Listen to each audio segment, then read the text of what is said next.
d'éducation civique, et cette fois-ci, nous allons parler du droit des femmes. Donc, si aujourd'hui, dans la société actuelle, il semble y avoir une sorte d'équilibre entre le droit des hommes et le droit des femmes, bien qu'il reste encore quelques problèmes, comme notamment les différences salariales, il faut savoir que les femmes ont dû se battre pour avoir les droits qu'elles ont aujourd'hui, car elles ont toujours eu historiquement moins de droits que les hommes. Nous allons donc voir à travers le temps comment les femmes ont obtenu les droits dont elles disposent aujourd'hui. Cela s'applique donc uniquement à la France. Donc, nous avons donc premièrement en 1884 la légalisation du divorce. En effet, autrefois, il était impossible que des gens mariés divorcent. C'est donc une première avancée qui permet donc, cette fois-ci donc pour les deux sexes, d'avoir plus de liberté. Ensuite, nous avons en 1914 une mobilisation des femmes à l'arrière au cours de la guerre, qui vont beaucoup aider les hommes au front en les aidant donc directement depuis l'arrière, en produisant dans les usines, etc. Ce qui va donc donner du poids aux femmes, étant donné qu'elles vont montrer leur importance. Par la suite, en 1944, à la fin de la Seconde Guerre mondiale, avec la 4ème République, les femmes vont obtenir le droit de vote. C'est donc une énorme avancée, étant donné qu'auparavant, les femmes n'avaient pas le droit de voter à quelconque élection publique. Elles ont donc enfin un vrai pouvoir de reconnu. Puis, en 1956, il y a la création du mouvement français pour le planning familial. Et la même année, il devient impossible pour un mari de s'opposer à l'activité professionnelle de sa femme. Car autrefois, les femmes étaient parfois interdites de travailler et elles dépendaient de leur mari pour décider si elles pouvaient travailler ou non.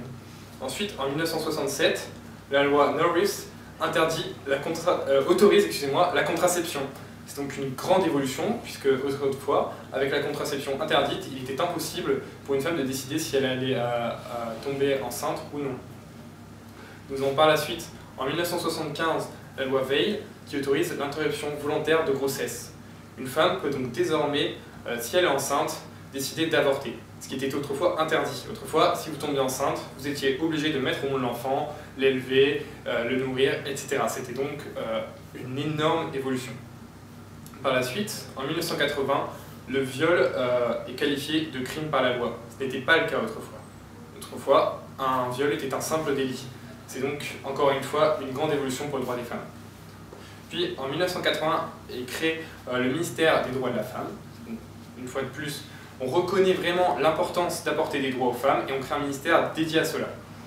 Par la suite, en 1983, la loi Roudy arrive sur l'égalité professionnelle, afin donc vraiment d'appuyer les femmes dans leur vie professionnelle, étant donné qu'autrefois, et même toujours aujourd'hui, donc, les femmes sont moins bien rémunérées que les hommes, mais que cela ne soit pas autorisé légalement. Mais donc, elles étaient vraiment considérées comme inférieures aux hommes au travail, et cette loi va tenter à renforcer donc, leur pouvoir au travail. Enfin, en 1992, il y a une pénalisation des violences conjugales. Car autrefois, un homme pouvait simplement battre sa femme comme il le souhaitait, il ne pouvait pas encourir de peine pour cela. Puis enfin, arrive en 2000 la loi sur la parité en politique. C'est-à-dire que désormais, il faut autant d'hommes que de femmes en politique pour que cela soit bien équilibré, afin de donner autant de force à chacun des deux sexes. Il y a donc eu des évolutions sociales, sociales notamment avec le droit d'avorter, etc., des évolutions professionnelles avec la loi Roudy, et des évolutions politiques avec désormais la parité. Donc au fur et à mesure que le temps passe, les femmes gagnent de plus en plus de droits pour se diriger vers une égalité homme-femme.